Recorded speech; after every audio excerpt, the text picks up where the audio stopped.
Olá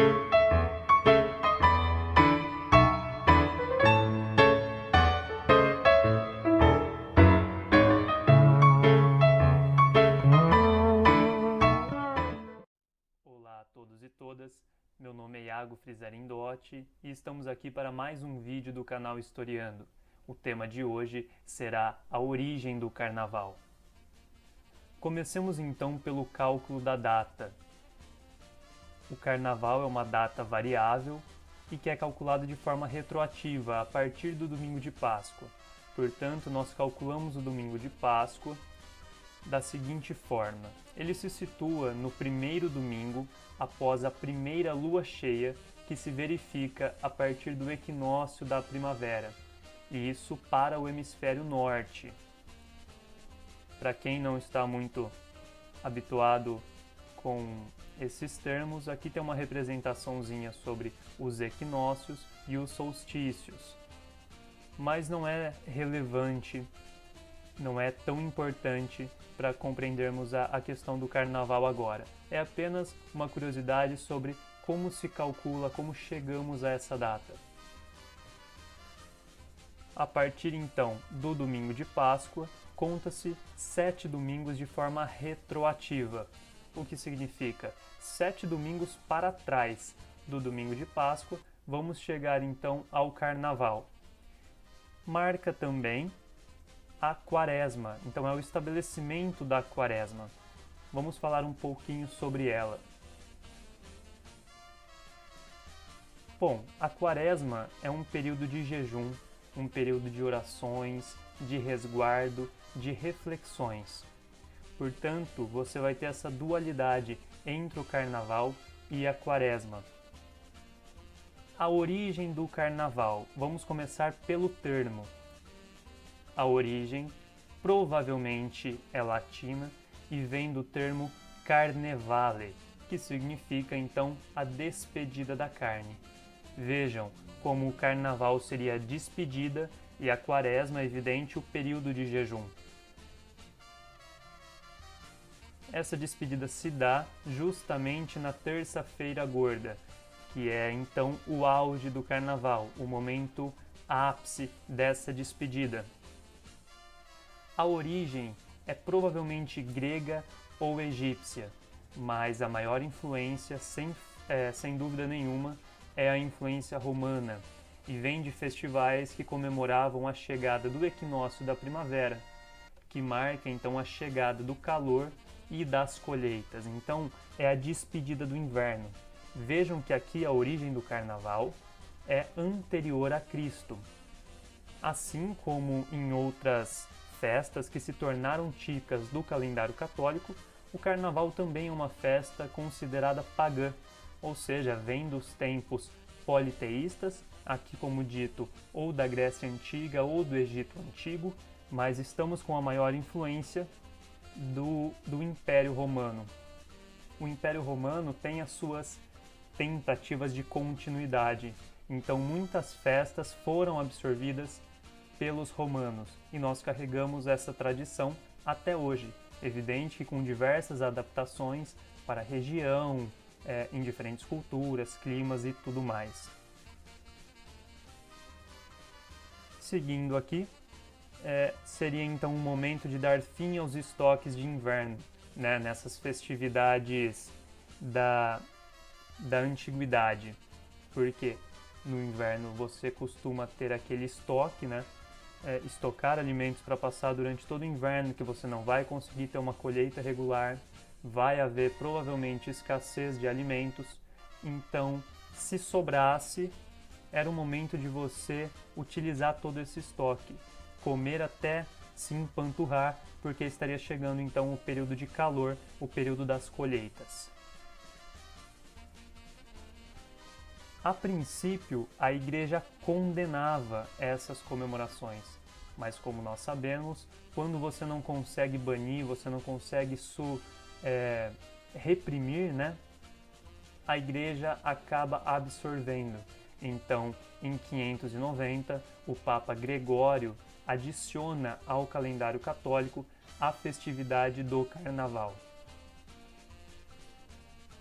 Vejam aqui uma imagem meramente ilustrativa do Papa Gregório.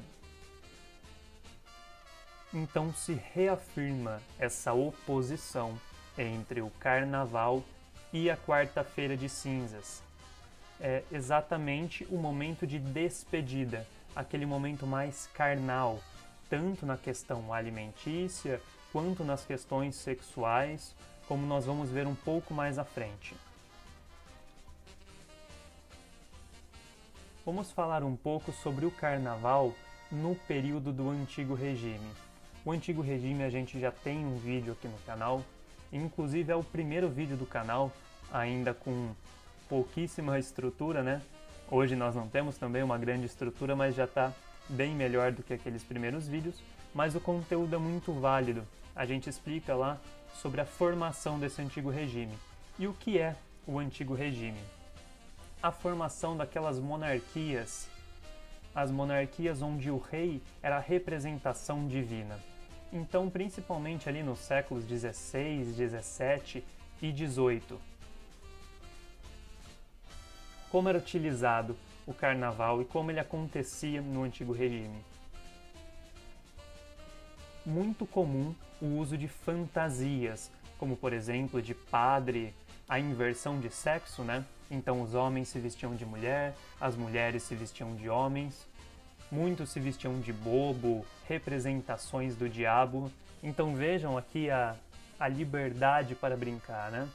Tanto o padre quanto o diabo era representado. Outro ponto é a existência dos versos satíricos e também com duplo sentido. Aqui entra a questão da sexualidade, o Carnaval sendo utilizado para você expor as suas vontades mais naturais, os seus desejos sexuais, você poder satirizar as outras pessoas, né? Então o Carnaval era esse momento de extravagância. Também aconteciam os xingamentos por meio de músicas ou não, muitas vezes levava à violência, então aconteciam agressões e também não só a seres humanos, mas agressões a animais de forma representativa, né? Os homens traídos tinham prioridade nas músicas satíricas e nas piadas. Eles eram também colocados sentados de costas em cima de um burro ou em cima de um cavalo, e isso era levado num tom humorístico, né? O momento era disso.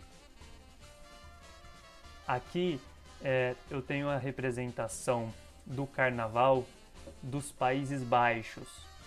Então o quadro é do Peter Bruegel e se chama O Combate entre o Carnaval e a Quaresma. Foi pintado em 1559. Vejam só esse quadro, vamos analisar um pouco. Nós temos aqui diversas brincadeiras, né?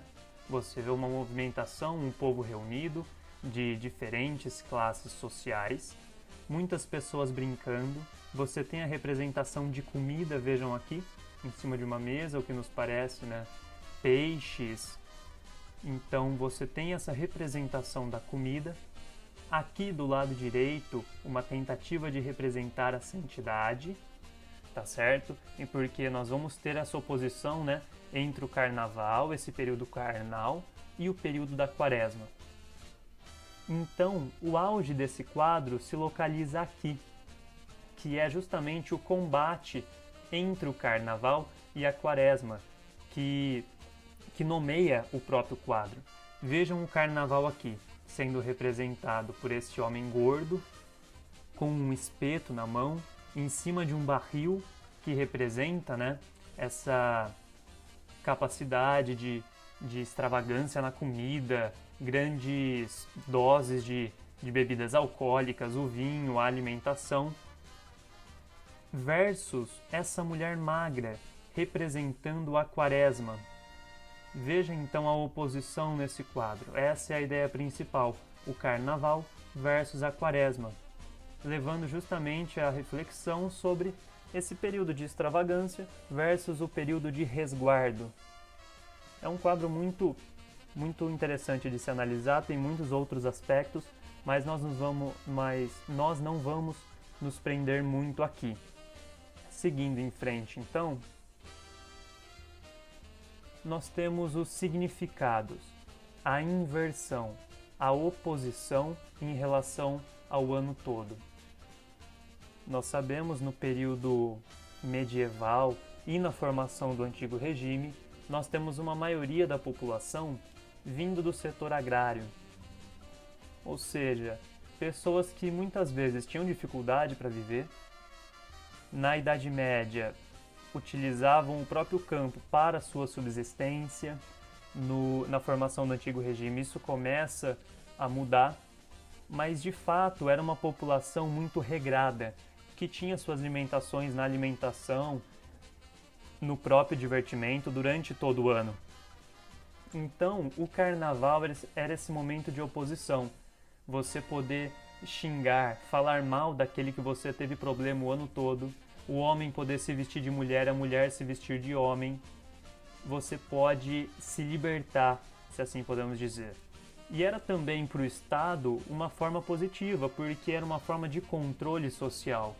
Quase que o pão e circo romano, aqui é uma forma de controle também, porque você mantém aquela população que tem um acúmulo de raiva muitas vezes contra o Estado por ter uma condição de vida precária, mas ela vai lá e extravasa isso no outro, agredindo animais, xingando aqueles que ele tem problema durante o ano todo. Portanto, uma forma de controle social.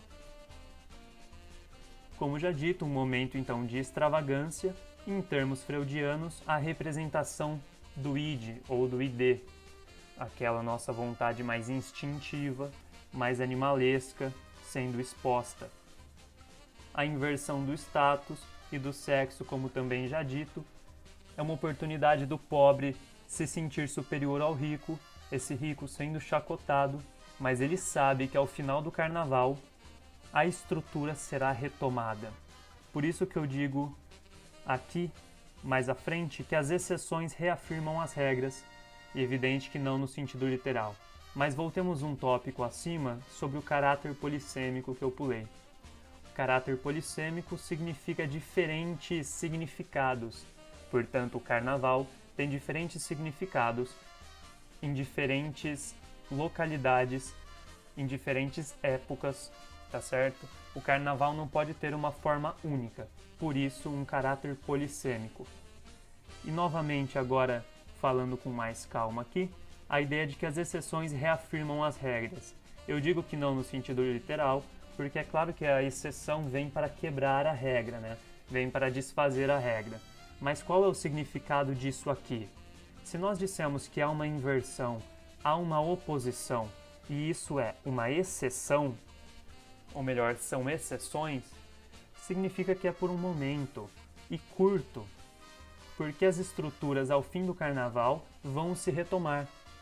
Então o pobre, saber que ele só no carnaval vai poder satirizar o rico, o coloca no lugar dele durante o resto de todo o ano, tá certo?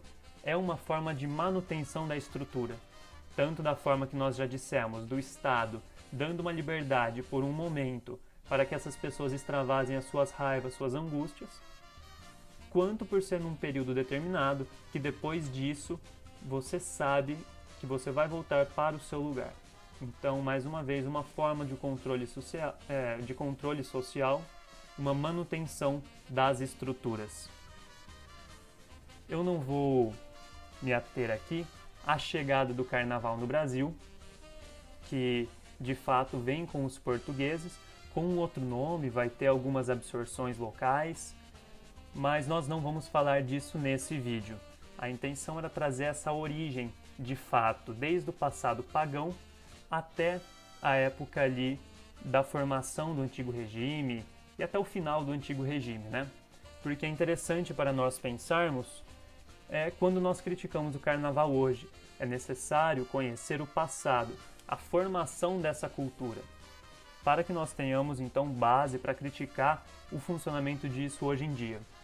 Fiquem com a reflexão, eu agradeço muito, peço que quem puder curtir e compartilhar o vídeo, e também fiquem à vontade aí para dar dicas, sugestões, tá certo? Um bom carnaval a todos e até uma próxima!